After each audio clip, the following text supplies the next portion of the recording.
What's up, Classic WoW fans? Just like all of you, I was super hyped for Blizzcon this year, and I was very excited to play the demo and see what Blizzard has been working on. I was definitely expecting the release date to be announced, but I was not expecting it to be so soon. Honestly, I'm still trying to convince myself that all of this is even real. It feels like just yesterday that Nostalrius was shutting down and I was emotionally writing my It's All About the Journey post. Speaking of that... So we understand that World of Warcraft, especially back then, was about a journey. It was about a journey. It was about a journey. It was about a journey. Journey. I should have trademarked it or something. It seems to have become a bit of a widespread narrative that vanilla is about the journey. Anyway, we're here today to talk about the demo. There's honestly not too much to unpack, and overall, I was fairly happy with the demo. I think it showed that Blizzard have a good idea of what we want and are on the right track. However, there are a few specific issues from the demo that absolutely need to be addressed to preserve the authenticity of Classic. Those are the main things that I want to discuss in this video. The first thing I'll weigh in on is the content release schedule. This is the schedule we were given at Blizzcon, and there are just a few things that need to change in order for the Classic experience to be as authentic as possible. Considering that patch 1.12 items will be available at release, Molten Core will already be very easy. Adding Dire Maul into the mix too early will further trivialize Molten Core and also create a situation where many classes have little to no upgrades from Molten Core. If there's anything we've learned from BFA, it's that WoW players hate the feeling of doing raids and not getting upgrades. This would be a poor representation of the overall Classic experience that would most likely disappoint newcomers while simultaneously causing veterans to feel unchallenged. The other big thing is that the Honor System, ZG, and the Nightmare Dragons should all come in between BWL and AQ. ZG being released at the same time as BWL would trivialize that content the same way Dire Maul would trivialize Molten Core. Nightmare Dragons are just the perfect content to bridge that gap between ZG and AQ. This would also be the perfect time to release the Honor System because the top PvP rewards are roughly on par with AQ gear, and it will take at least 2 months from when the Honor System is implemented for anyone to get rank 14.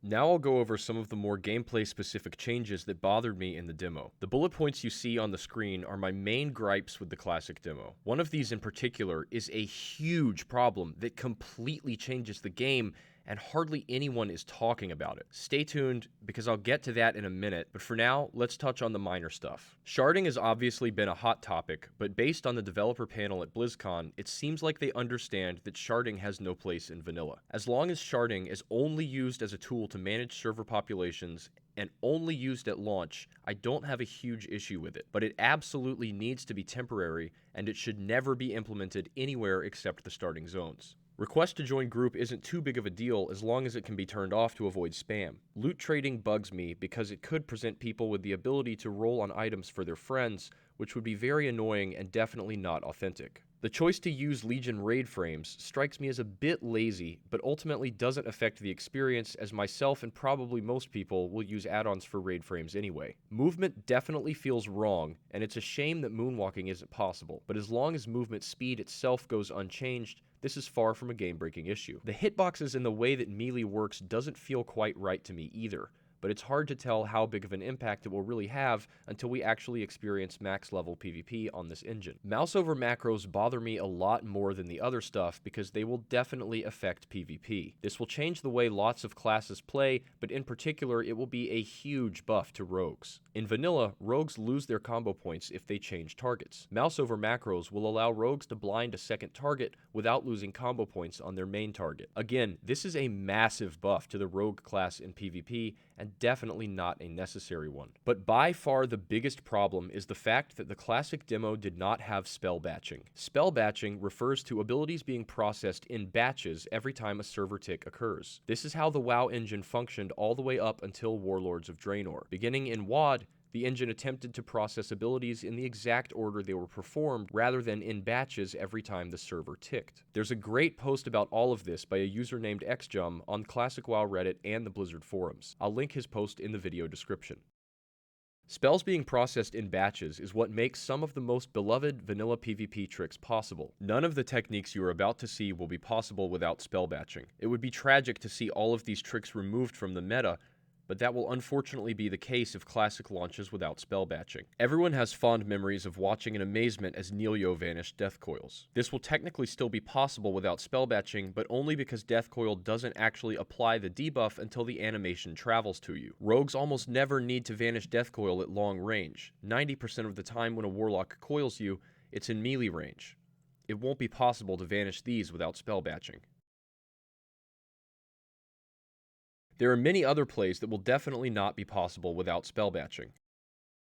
One of my personal favorite tricks is counterspelling rogues on their vanish or re-stealth. It requires making a prediction and having perfect timing, but it's very satisfying to pull it off.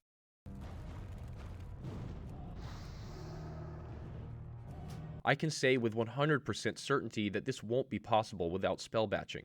It also won't be possible for rogues to gouge a mage's blink. It won't be possible to jump warrior charges. It won't be possible for priests and warriors to fear on rogue stuns. It will also be much more difficult to skull out of scatter shots. The list goes on and on. In this clip here, the rogue gouges my blink and then I use Gnomish cloaking device on the same server tick as his cheap shot. Neither one of these plays would be possible without spell batching. Not having spell batching will completely change the PvP meta, and that, my friends, is a fact.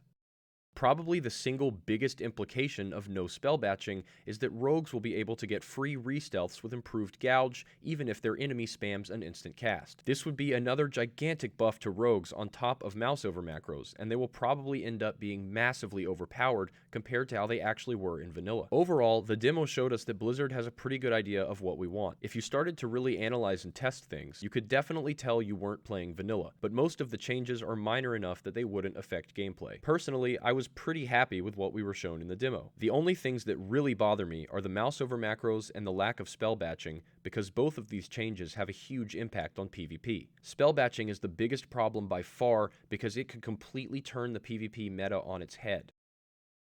Well, that pretty much does it for my thoughts on the demo. Like I said at the beginning, overall, I'm pretty happy with what we were shown, but mouse over macros gotta go, and no spell batching is a huge problem. Seriously, guys, this spell batching stuff, it will completely change the way PvP plays out. I'm not exaggerating. You can ask anybody that spent a lot of time playing vanilla PvP. Being able to trade spells on a server tick like that is just so crucial to the meta. And honestly, what concerns me the most is that nobody really seems to be talking about this spell batching problem. Before that post on Reddit by Xjum, there was zero discussion about this, and that's a big problem. So please, guys, tweet about spell batching, post on Reddit about spell batching, tweet at your favorite Classic WoW content creators about spell batching. I'm not exaggerating when I say that this is by far the biggest change in the game right now. So that's my first request of you guys, is to please help raise awareness about this spell batching issue, make it visible, make sure that Blizzard sees it, because it's something that every PvPer should care about a lot. My second request is to follow me on Twitter, Twitch, and subscribe right down there on YouTube. By the way, I've been working really hard on this new video for you guys. I should have it out later this week, and I think you're going to be excited. Stay tuned.